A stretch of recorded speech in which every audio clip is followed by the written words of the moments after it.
बिस्मिल्लाहिर्रहमानिर्रहीम। अस्सलाम वालेकुम डियर स्टूडेंट्स।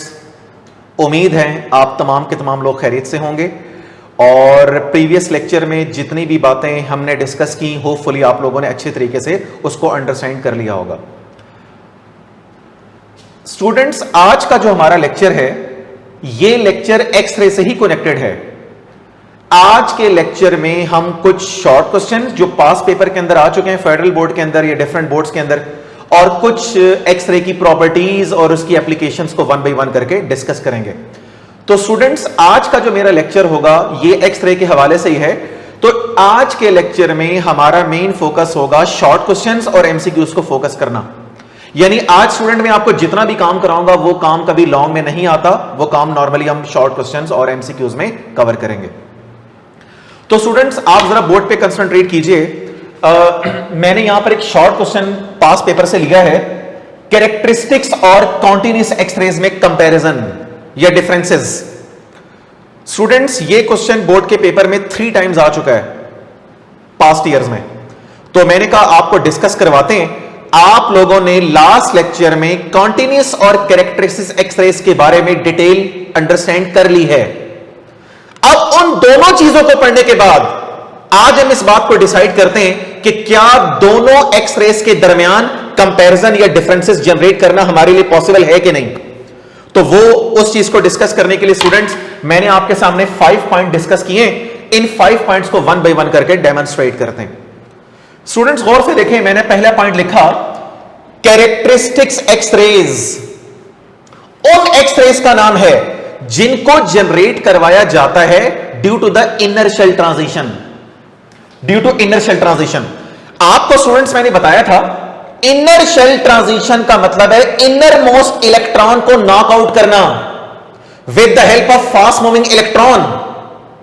तो अगर फास्ट मूविंग इलेक्ट्रॉन का इस्तेमाल करके इनर मोस्ट इलेक्ट्रॉन को नॉकआउट किया जाए तो during the deexcitation of the electron आपकी जो भी एक्सरेज जनरेट होती हैं, मैंने उसका नाम क्या रखा, कैरेक्टरिस्टिक्स एक्सरेज। अगर बात करें कॉन्टिन्यूअस की, तो मैंने आपको बताया हुआ है कॉन्टिन्यूअस एक्सरेज पैदा होती हैं जब इलेक्ट्रॉन रिटार्डेशन जनरेट किया करता है या डिसलरेट होता है। कैसे?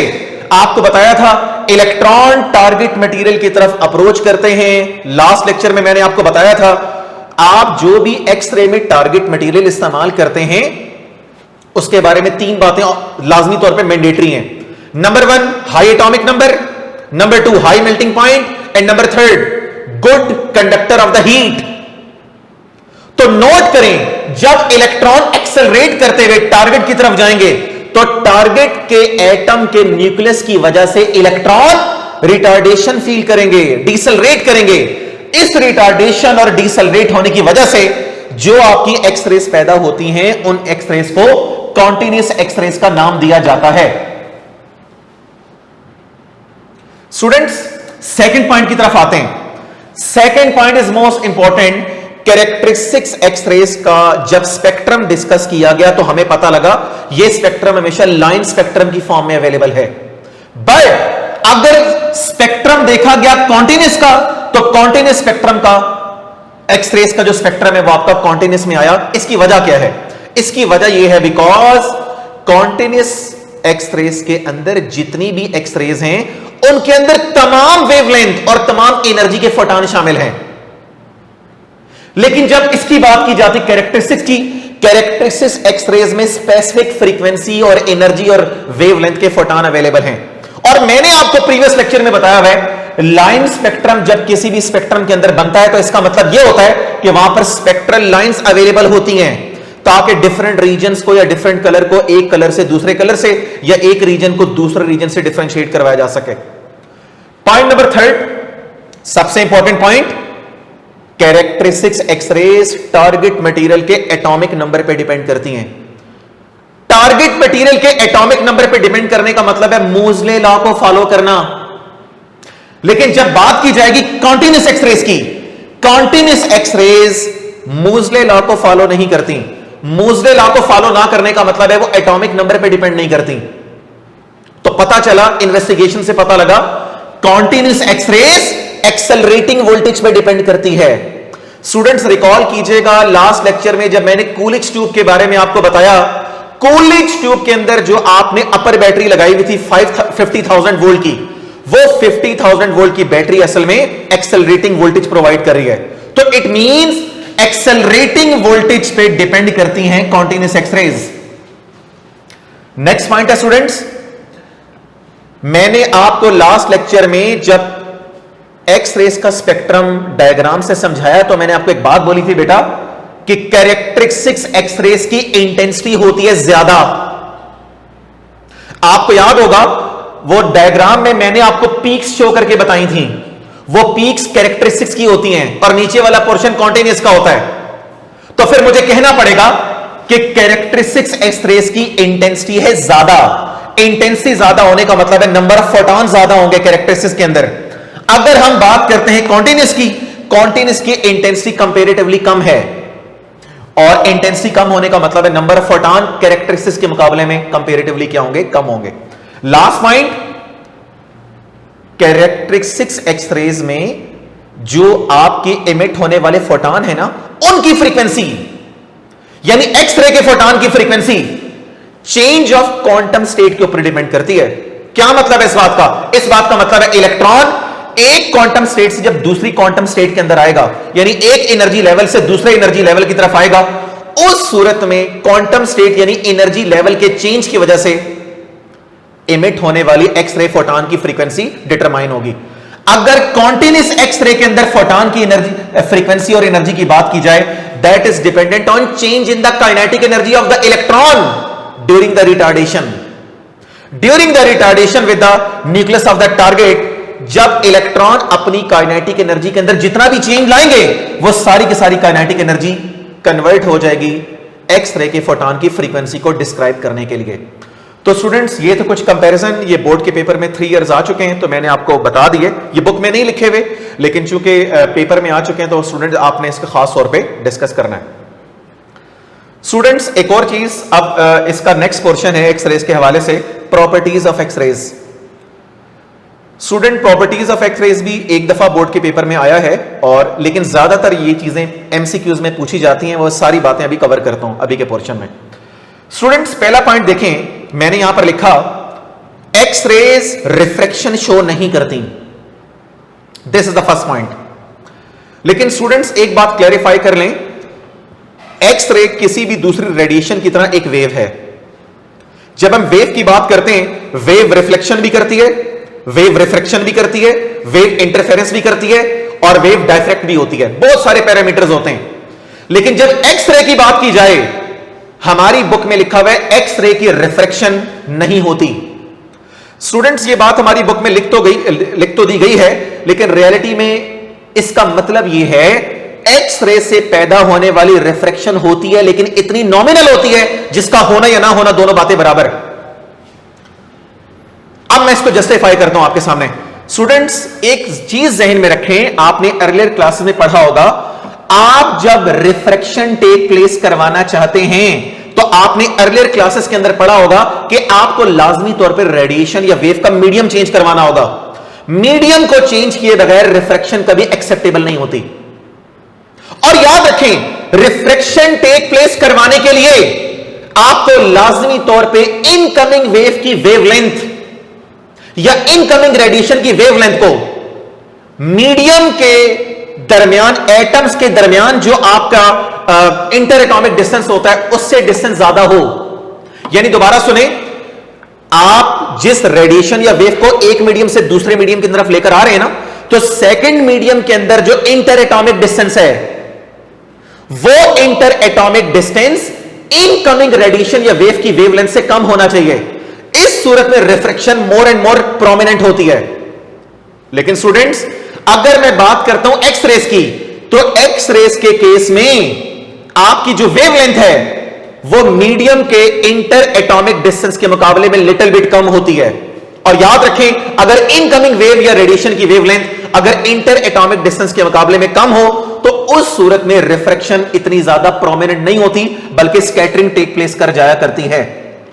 Second point, student second point पे आप गौर से देखें, मैंने यहां पर लिखा एक्स-रेज कि रास्ते में अगर कोई भी ऑब्स्टेकल आ जाए, ऑब्स्टेकल रुकावट को कहते हैं, अगर एक्स रेज के रास्ते में कोई भी चीज ऑब्स्टेकल के तौर पे आ जाए तो एक्स रेज उस ऑब्स्टेकल की वजह से ज्योमेट्रिकल शेडो जनरेट किया करती हैं on the photographic plate. Point number third, they cause fluorescence. Students, X ray की एक और प्रॉपर्टी है कि फ्लोरेसेंस को जनरेट करना। फ्लोरेसेंस का लफ्जी मतलब है ग्लो करना, चमकना, उर्दू में चमकना कहते हैं, लेकिन साइंटिफिकली इसका क्या मतलब है? साइंटिफिकली मतलब यह है अगर कोई भी सब्सटेंस हाई एनर्जी और हाई फ्रीक्वेंसी की रेडिएशन को एब्जॉर्ब करे और बाद में उस रेडिएशन को लो एनर्जी और लो फ्रीक्वेंसी में एमिट कर दे, तो ऐसे कहे जाने वाले मैकेनिज्म को फ्लोरेसेंस का नाम दिया जाता है। तो एक्स रेज भी याद रखें फ्लोरेसेंस को जनरेट करती हैं। Point number 4, x rays photographic plate के ऊपर असरअंदाज होती हैं, इफेक्ट डालती हैं। क्या मतलब है इस बात का? इस बात का मतलब यह है एक्स रेज को जब फोटोग्राफिक प्लेट पे देखा जाए तो वहां पर क्लियर स्पॉट बन जाते हैं, जिससे पता लगता है एक्स रेज का बाकायदा फोटोग्राफिक प्लेट के ऊपर कोई ना कोई इफेक्ट है। स्टूडेंट्स, नेक्स्ट पॉइंट आप देखें, मैंने नेक्स्ट पॉइंट में लिखा कि they penetrate into the solid material which are opaque. Students, इस न्यू पॉइंट को जस्टिफाई करने के लिए मैं आपको एक पॉइंट बताना चाहता हूं। ओपेक मटेरियल कौन से होते हैं? स्टूडेंट्स याद रखिएगा, हमारे पास 3 डिफरेंट टाइप्स के मटेरियल होते हैं। एक होता है ट्रांसपेरेंट, एक होता है ट्रांसलूसेंट और एक होता है ओपेक। ट्रांसपेरेंट मीडियम या मटेरियल उसको कहते हैं जो अपने अंदर से ऑल होल लाइट पास करवा देता है। ट्रांसलूसेंट उसको कहते हैं जो पार्शियल लाइट पास करवाता है, पार्शियल नहीं करवाता। ओपेक उस मटेरियल को कहते हैं जो मटेरियल अपने अंदर से लाइट बिल्कुल पास नहीं करवाता। तो मैंने 5th पॉइंट आपके सामने लिखा, कोई भी ऐसा सॉलिड मटेरियल जो आपका ओपेक हो, उसके अंदर एक्स रे अंदर जाने के बाद पेनिट्रेट कर जाया करती हैं। और लास्ट पॉइंट है, they produce the ionisation radiation. Students, कोई भी हो, एक्स रे हो, गैमा रे हो, कोई भी हो, रेडिएशन की एक कॉमन फीचर है कि ये जब किसी भी सॉलिड, लिक्विड और गैसेस के अंदर जाते हैं तो उनके एटम को आयोनाइज कर देते हैं। तो just like the all radiation, X ray भी उन पर्टिकुलर रेडिएशन का नाम है जो सॉलिड, लिक्विड और गैसेस के अंदर बाकायदा आपकी आयोनाइजेशन टेक प्लेस करवाया करते हैं। स्टूडेंट्स, एक बोर्ड, फेडरल बोर्ड के पास पेपर से मैंने एक शॉर्ट क्वेश्चन उठाया आपके सामने। ये शॉर्ट क्वेश्चन को मैं आपके सामने एलोबरेट कर रहा हूं, दैट इज वेरी इंपॉर्टेंट। 1 साल बोर्ड के पेपर में आया था, मैंने कहा आपके सामने शेयर करते हैं। एक बड़ी मशहूर जमाना बात अक्सर एंटी टेस्ट में एमसीक्यूज की शक्ल में पूछ लिया जाता है और फेडरल बोर्ड में एक आध दफा शॉर्ट में आ चुका है। हम एक्स रेस को रेडार के सिस्टम में इस्तेमाल नहीं कर सकते। That is a very conceptual question. Radar की जब कम्युनिकेशन होती है ना, वहां पर एक्स रेस को इस्तेमाल नहीं कर सकते। उसका मैंने आंसर आपके सामने लिखा है, सुने। स्टूडेंट्स, जब हम रेडार के सिस्टम की बात करेंगे ना, रेडार के सिस्टम में रिफ्लेक्शन का होना that is a mandatory criteria. अगर रिफ्लेक्शन होगी तो तब रेडार की वर्किंग होगी। अगर रिफ्लेक्शन ही ना हो, रिफ्लेक्शन के अलावा कोई और फिनोमेना हो जाए, रेडार आपका काम नहीं करेगा। तो मैं आपको बताता हूं, अब भी मैंने थोड़ी देर पहले आपको एक प्रॉपर्टी बताई। एक्स रे की एक कॉमन प्रॉपर्टी यह है कि सॉलिड मटेरियल अगर वो ओपेक हो, उसके अंदर वो पेनिट्रेट कर जाती हैं।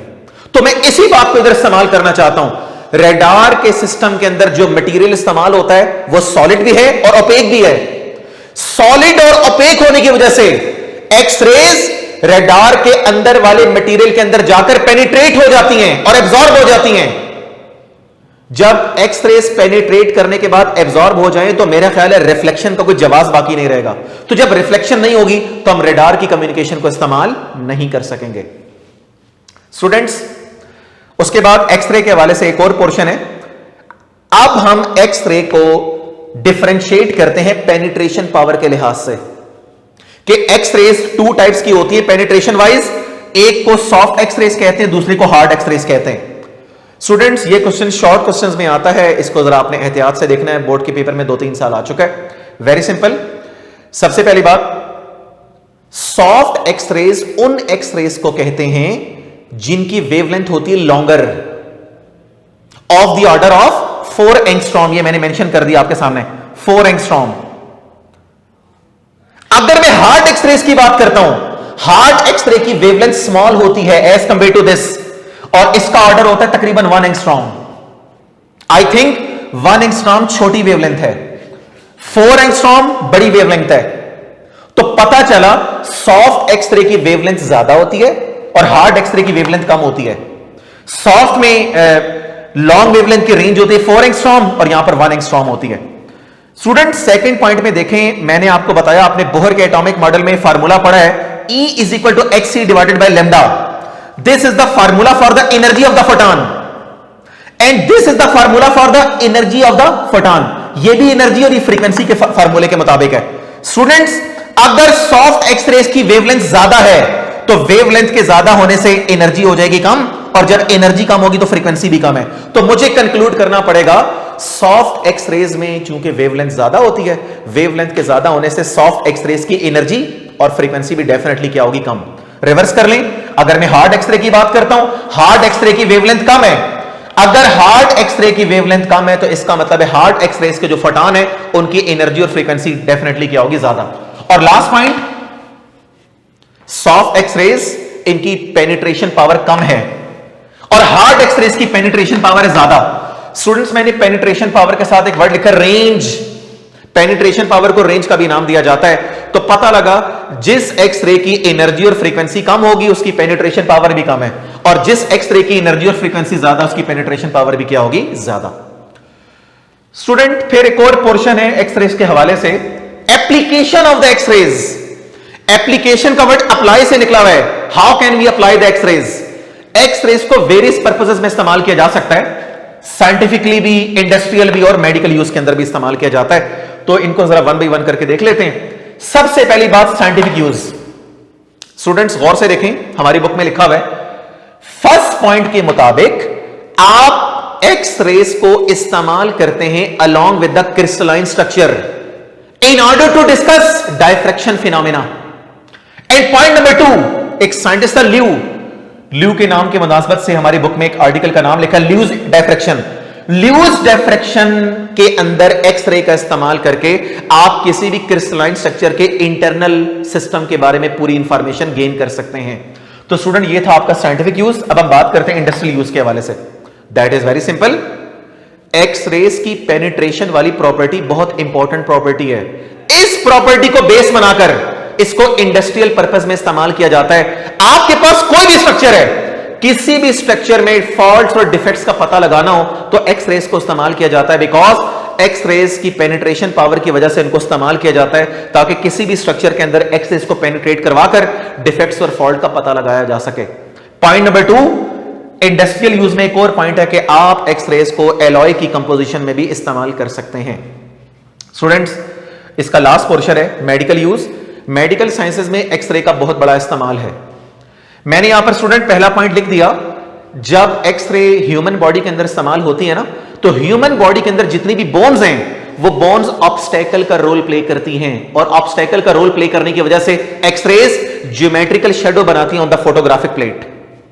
पॉइंट नंबर 2, हमारी बुक के मुताबिक ये जो हमारी बोन्स है ना, बोन्स के अंदर वो एलिमेंट ज्यादा डोमिनेट करते हैं जिनका एटॉमिक नंबर ज्यादा है। एटॉमिक नंबर ज्यादा होने का मतलब है हैवी एलिमेंट की बात हो रही है। तो बुक के मुताबिक बोन के अंदर वो एलिमेंट ज्यादा हैं जिनका एटॉमिक नंबर ज्यादा है, और जिन एलिमेंट का एटॉमिक नंबर ज्यादा हो वो एक्सरेज को एब्जॉर्ब कर लिया करते हैं। नेक्स्ट पॉइंट, अगर हम फ्लैश की बात करें, फ्लैश सॉफ्ट, ये जो हमारा गोश्त होता है उसकी बात हो रही है। फ्लैश को जब इस्तेमाल किया जाए, फ्लैश के केस में लाइटर एलिमेंट डोमिनेट करते हैं, और लाइटर एलिमेंट की वजह से एक्सरेज आपकी ट्रांसमिट कर जाया करती हैं, पास कर जाया करती हैं, वहां पर एब्जॉर्ब नहीं होती। स्टूडेंट्स, लास्ट पॉइंट है एक्सरेज के हवाले से, और एक्सरे से कनेक्टेड थोड़ा सा आर्टिकल है जिसका नाम है कैट स्कैन या सीटी स्कैन। तो आज मैं आपको बताना चाहता हूं कैट स्कैन और सीटी स्कैन में क्या फर्क है। पहले तो आप ये क्लियर कर लें, CAT scan is the older name. ये मैंने पॉइंट्स के अंदर लिख दिया है, जरा काइंडली इसको कंसंट्रेट कीजिएगा। मैं आपको ये बताना चाहूंगा CAT is the older name and CT scan is the new name. मैंने यहां पर लिख दिया CAT is an abbreviation for computerised axial tomography, और अगर मैं सीटी स्कैन की बात करूं तो सीटी स्कैन एब्रिविएशन किसका है, कंप्यूटराइज्ड टोमोग्राफी। ये दोनों चीजें मैंने यहां पर लिख दी हैं। और स्टूडेंट्स याद रखें, मैंने सारे पॉइंट्स के अंदर लिख दिया है, सीटी स्कैन को इस्तेमाल किया जाता है ताकि डॉक्टर हमारी बॉडी के किसी भी पार्ट का 3 डायमेंशनल इमेज डिटेल वे में डिस्कस कर सकें। और अगर कोई स्टूडेंट आपसे कोई बंदा पूछे कि व्हाट इज टोमोग्राफी, तो आप उसे बताएं टोमोग्राफी इज अ मेथड जिसमें हम किसी भी बॉडी के पार्ट के 3 डायमेंशनल इमेज को बहुत डिटेल के साथ और इन्वेस्टिगेशन के साथ देख सकते हैं। और last point, in CT scan doctor uses the x rays. जब सीटी स्कैन का इस्तेमाल किया जाता है, डॉक्टर एक्सरेज और कंप्यूटर का इस्तेमाल करके हमारी पूरी बॉडी के डिजायर्ड पार्ट की पिक्चर बनाकर उसको इन्वेस्टिगेट करवाने में कामयाब हो जाते हैं। तो स्टूडेंट्स, ये था आपका लेक्चर। उम्मीद है आपने बातें, जो मैंने आपको बातें बताई, आपने अंडरस्टैंड की होंगी। और स्टूडेंट, वीडियो लेक्चर का ये फायदा होता है कि आप इस लेक्चर को रिवर्स और फॉरवर्ड करके, अगर आपको कोई चीज समझ में नहीं आती, बार बार सुन के उसको क्लैरिफाई कर सकते हैं। और जैसा कि मैं हमेशा हर लेक्चर में बात करता हूं, स्टिल अगर कोई प्रॉब्लम हो तो नेक्स्ट डे आपका जो भी क्यूरी सेशन हो, उस क्यूरी सेशन में जाकर अपने कॉरेस्पॉन्डिंग टीचर से उन चीजों को सॉल्व कर लें। Thank you so much. इंशाल्लाह नेक्स्ट लेक्चर में मुलाकात होगी। खुदा हाफिज।